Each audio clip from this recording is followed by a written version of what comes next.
So hi everyone, thank you for joining us today. Thank you, Alex, for speaking today. It's great to have you.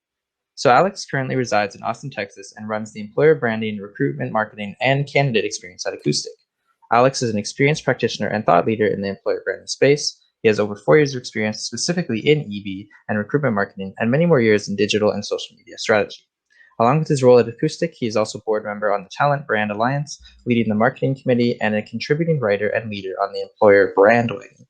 Thanks again for speaking today, Alex, and good luck with your presentation. Yeah, thanks, Alex. Two great names right there. But yeah, hello everyone.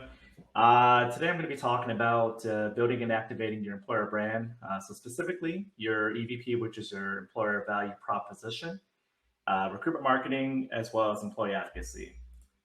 So getting down here, it's going to be building and activating your EB and RM, which is employer branding, recruitment marketing. We're also going to break down just in as quick as possible, like really what employer branding and recruitment marketing is. I think those are both keywords that are lost on a lot of folks. And your employee advocacy, why it matters, how to leverage it, and different ways that companies are actually activating this, real life examples. So as Alex had mentioned, I'm currently in Austin, Texas. I'm originally from Michigan. I have a lot of family in Canada. My wife is from Canada. So KWTO area. So spent a lot of time there. I'm desperately waiting for the borders to open up to get some ketchup chips, some Timmy's, and some poutine. But before I jump into the presentation here, just want you all to know that I want this to be as interactive as possible. If you have questions regarding anything I'm presenting or talking about, feel free to put it here in the chat. I'm also feel free to come off camera if that's an option, or unmute yourself. And I'm happy to talk about this on LinkedIn as well. So let's get going here. All right, so employer branding, what it is not. It is not your corporate brand. I know that stuff has been infused quite a bit early on the pandemic days till now, but it's definitely not your corporate / product marketing. Just simply not what it is. It's also not, it's not the photos or the social fluff you're putting on social channels. It's easy to showcase your people and the culture. That's definitely part of the activation portion, but it is not the one thing that is the end all be all that defines your employer brand. Along with that, it's not something that can be made up. You simply can just not have your management team or select folks in your company come up with the statement or what they feel the employer brand is and call it that. Just does not work that way. And it's also not your diversity and inclusion program. Diversity and inclusion work together hand in hand with the employer brand, but the employer brand does not define the D&I program on its own. All right, so diving into what it truly is, love it or hate it, you actually have your employer brand right now. Whether you've decided to actually own this, you have your employer brand. Once you start hiring people, you have a career page, an ATS. That's it. Now you need to actually work on that. But it is your employer brand. It's really the process of promoting your organization, your company. You want to make it an employer of choice that people want to join. You want to attract, retain, and recruit. Key thing is retain. A lot of focus is really on the external aspect of employer brand, but to really get that going, you need to harness that and build that momentum and that camaraderie internally for people to actually want to use it as their fight song. It's what your candidates, your teammates, and buyers actually true to believe to be true.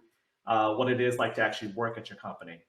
And along with that, you're also creating interest amongst the audience that you want to hire from. So you want to be very intentional with that. We'll dive more into that here shortly. Okay, so recruitment marketing, what is it? It's a portion, contrary to belief, it's not separate from your employer brand. It's another entity of that portion to actually activate your employer brand.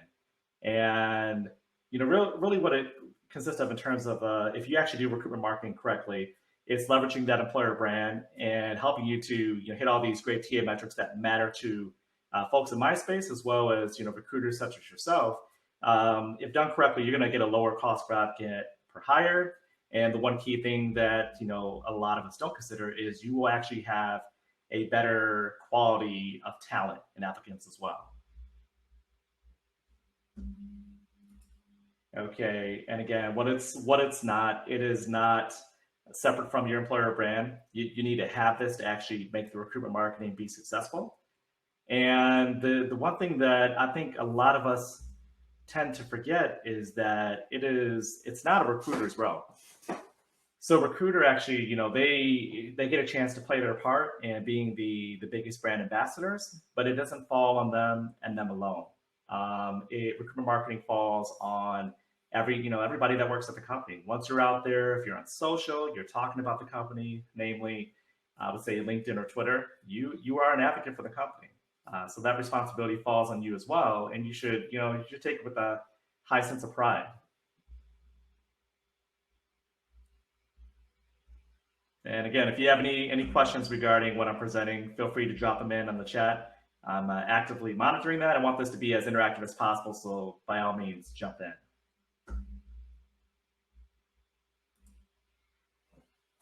All right, so employer branding, the skeleton behind it all.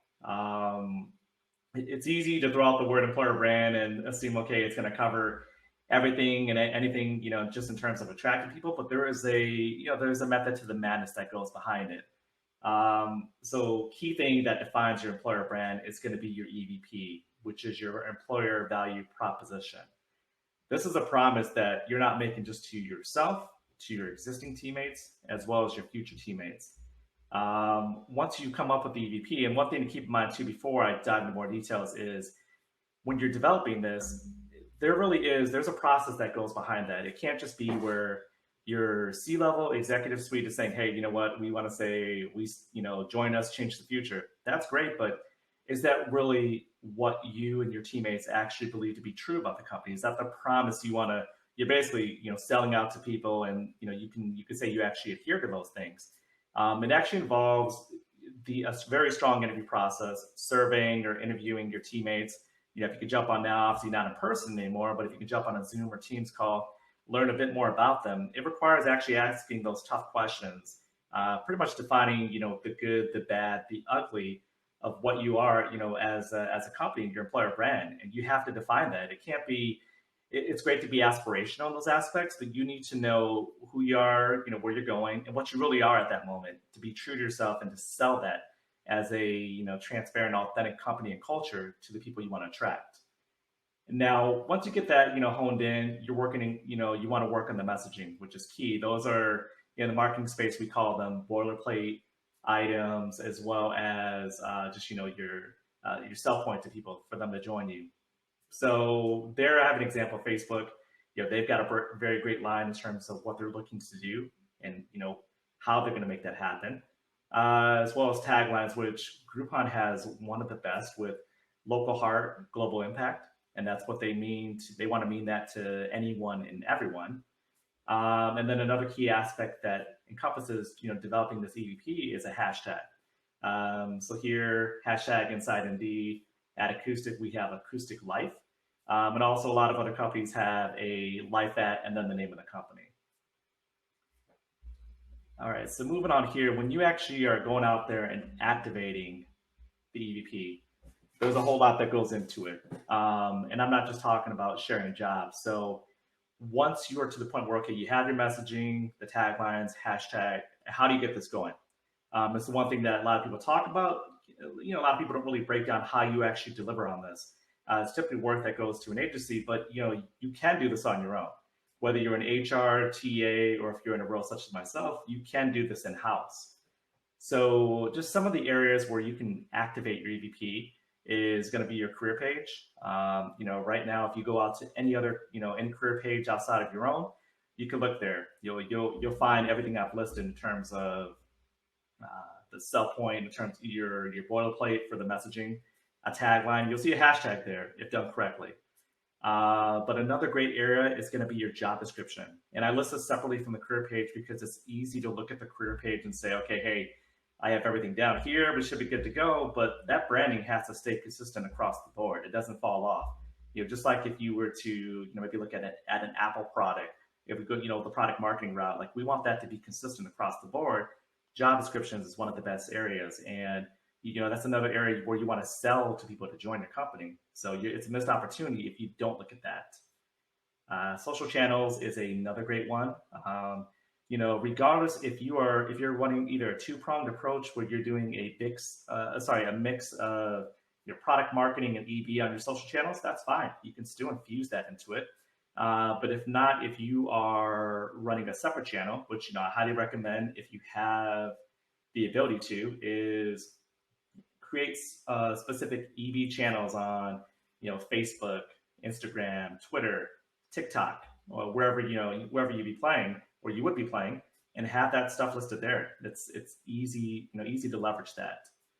The other site you should consider is your review sites. So Indeed, Glassdoor, comparably, if you go ahead and recruit outside of North America, Zing over in Germany.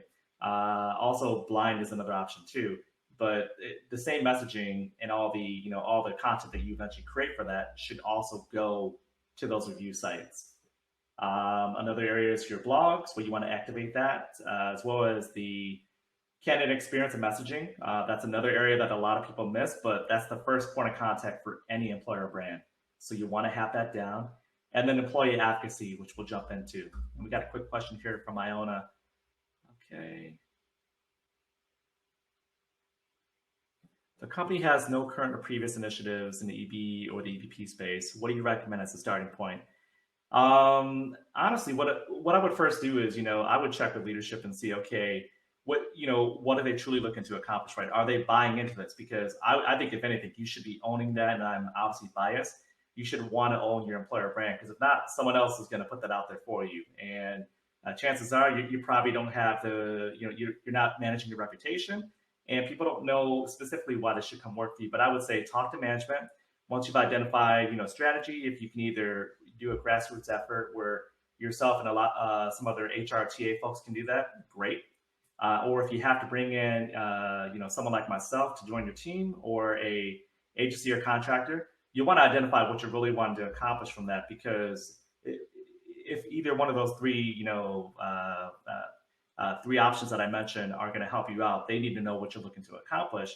But from there, I would say it goes down to interviewing your teammates, learning more about what they feel the company actually is versus what leadership and yourself feels that it is. And then from there, you can go through and develop all the messaging taglines and hashtags. But I hope that answered your question there. But if not, I'm happy to connect offline.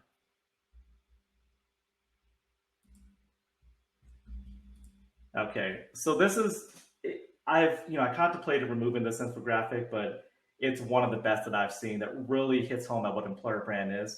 So now that we've identified the employer brand, recruitment marketing, and the whole EVP setup and activating, really what it comes down to, the heart of employer brand is your stories plus your culture equal your employer brand. Regardless of how you shape it, how you put it together, they all go hand in hand. You can't just be out there saying, hey, come work for us, without these stories to generate that interest, to open the lid, open the door to what it's really like to work at your company. That all, it has to happen. There's no other way around it. All right, so on to the other big topic here, employee advocacy. It's one thing that it's definitely one of the buzzwords out there in our space, as well as in TA. But what is it? So it's the act of promoting your company specifically through your number one resource, number one customer outside of the people who are also paying you for your products. It's your people, the people that work there. And the one thing to keep in mind when you're attempting to even get buy-in for this program or this initiative is that good people know good people, right? Just like how we're looking at different referral programs, this is another way to really take that to the next level externally. All right. So with doing this, there's a few great ways to activate your employer brand through your advocacy. And the best way to do this is by just through sharing different job posts, blogs that you've created that focus in on the culture and the people, videos, and just any specific content that is specific to your leaders, whether it be like the interview process, or even dropping in industry content too that might otherwise stay on the product side. Dropping that in gives you a good, strong, healthy mix. Another reason why it matters is you're going to lower your cost per applicant and hire. It really does assist you with sourcing talent, because you're going there to their playground to attract them, right? You're not just posting, praying. on the typical sites that you would go to, Glassdoor, Indeed, LinkedIn, and hoping that, or even your career page, and hoping that people funnel back there. You're going there right there to, to hit them hard with what you have to share them on.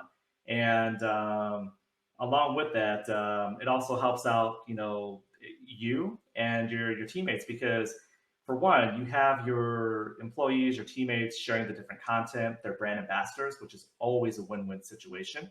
But also, they're coming across as experts in their space. People are going to look at them and say, "Hey, Joe Schmo over here knows what they're talking about." They actually, they're speaking to these different topics. They're sharing different jobs. They're the strongest ambassador out there, but also they know the industry, and we can rely on them. Along with that, you're going to increase your applicant traffic flow, which is great. It might be a problem down the road once you want to look to repel some talent, but increasing that is always a plus. And you're also going to increase the quality of traffic, because when you're putting everything out there, you're being intentional with your messaging. The traffic flow is good, but you want to vet that talent by putting better content out there, being more intentional, which in turn will result in better quality talent coming through the doors. All right, so the next thing is really just how do you make it work for your organization? It's one thing to talk about this, but what's the strategy? And strategy is definitely key. The one thing you have to ask yourself is what you want to, what you're looking to accomplish as a company and as a team. The goal should be to activate your employer brand and attract talent through your people and this program. You want to be intentional with what you're sharing. And my program strategies have always focused on company events being employee focused, employer brand focused blogs, such as a day in the life, vocational features, the hiring process, as well as if there's any content where you can share that you're out there supporting the community, volunteering, sports, or what you're doing as a team virtually to have everybody connect and support one another. That's always golden. Employee or team spotlights, culture videos, job posts as well, high priorities or roles that you're actively recruiting for, talent communities, industry news, and again, team events. Now, the key thing is to get buy-in. And, I touched on some of that before too, but ultimately, outside of, building their own personal networks and building the employer brand and the brand of the company, if you have an internal or external employee referral program, that's another big win for you, because you can also sell to the fact that, okay, outside of them growing their networks, they can in turn, they'll have somebody who will want to join the company, who will reach out to them, they refer them, and they open themselves up to get a referral bonus. So to me, it's a win-win situation on both parts. And the key thing you need is, okay, you need a program. So depending on where you're at in the life cycle of your program, or if you haven't even started yet, there's going to be two options. Having budget is always key. So if you're looking for paid programs, Everyone's Social is always great. There's Bamboo, there is GaggoAmp, Social Chorus, and Smart, to say the least.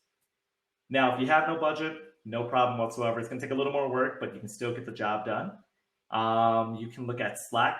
Slack gives you different channels. You can create a channel that's specific to employee advocacy, share your content there, and there you go. You're good to go. Teams is also another option. Obviously, Teams, kind of runs along the same routes as Slack. So you have a different Teams, a different channel there, and you drop that in, same process. Now, if all else fails, email is an option. So whether it be Outlook or Gmail, think of it as putting together a newsletter like you would for maybe your TA team, HR, or for the corporate communications team. You're putting all that there, just laying it out as best as possible, maybe 5 to 7 items, and you have it there. You have the images, the links, messages that they should share, and that's it. That gets your program going. All right, so here's just a quick look at some companies that are doing a great job of activating their employer brand the right way. And I'll run through this here. I want to be mindful of your time, but Qualtrics, which is phenomenal with their approach here. They have a good diverse setup here with the cover image. They have a good tagline, and they're also, the color scheme is great. It's getting your attention immediately. Gallagher and Bassett, a global insurance company, doing a great job here as well. This is actually their Instagram feed. So they've decided they have a set image according to their brand guidelines. And one good thing here that you see that is different than most other sites where they're not actually leveraging the employer brand is they're infusing the D&I into it, which I love. And another good one here from Foundation Medicine out of Boston is they are really like, and I can't say a lot of companies can do this, but they are making it personal. So they're having employees here, asking them, why their passion is personal, and they have an actual employee there talking about that. I mean, you can't hit a home run better than that. All right, here, and these are companies that have done it wrong. You're going to question why Apple's there, and I'm happy to dive into that here soon. But Uline here on the left, this stereotypical tagline. I don't think there was much work done behind that. And the focus is we have this nice building, we have a lake there. This is why you should join us. I don't think that tells me anything. I need to see people, and I don't see the people who actually work at Uline. The next one is the AF Group, and this is actually a place I used to work at before my employer branding days. And the focus is on a old building that was a utility building back in the day. New edition. There's nothing about the people, no focus whatsoever. And the last one here is Apple. I've actually pinned an article on this too, and it's great they're in the space. Don't get me wrong, but their tagline is "Join us, be you," but there's all icons, right? There's nothing about the people who work there. Nothing about the people, nothing about the ERGs, about the culture, different ways that they would want to engage, or maybe even the perks and benefits. And I understand they want to be secretive. I'm happy they're part of the game, but there's nothing that sells me on joining Apple here outside of the logo and the products that I already own with this MacBook and this iPhone that I have. All right, so here there's a few different sources. I'm happy to drop this here into the chat window, but some good people to follow, as well as just different groups you follow as well, books you can purchase that will really help get you up to speed in terms of your employer brand knowledge. But we got about 5 minutes left here. Are there any questions? If you have them, please feel free to drop them in the chat.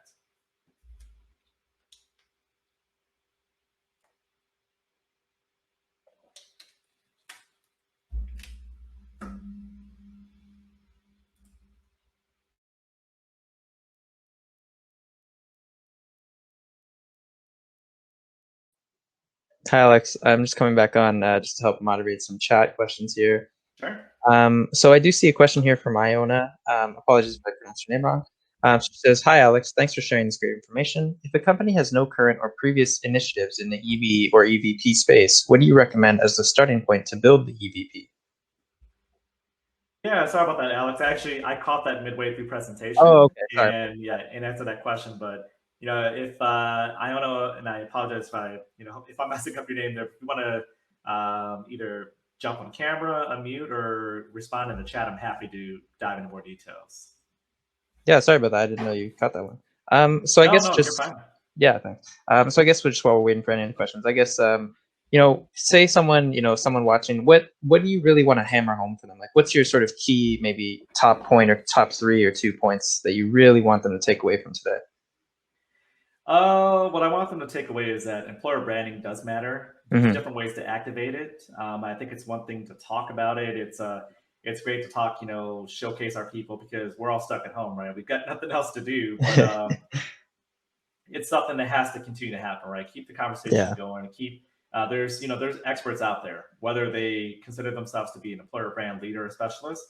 There's people who are doing grassroots efforts, but I would say, really hone into it. Reach out if you have any questions. But I'm here more or less to talk more about employer branding, which is something I'm passionate about, and I want to see the industry grow because I think it has a spot, and not just in the COVID environment we live in, but it should continue even past that. Yeah, definitely. That's some great advice. Well, yeah, so I don't see any other questions here. So I just want to say thanks for your presentation today. It was really great. I know this is your first time speaking at one of our events, and it was great to have you. Hopefully we can have you back again in the future. I see that you put your contact information there. So is your LinkedIn the best way to reach you, or do you prefer, email or? I would say LinkedIn. Okay, great. Well, yeah, I just want to say thanks again for your presentation. It was really great. And just to let everyone else know, so our next round of sessions do start in about 2 minutes. But thanks again, Alex. It was a really good presentation. All right. Thank you. Glad to be here. Thanks. Bye. Mhm.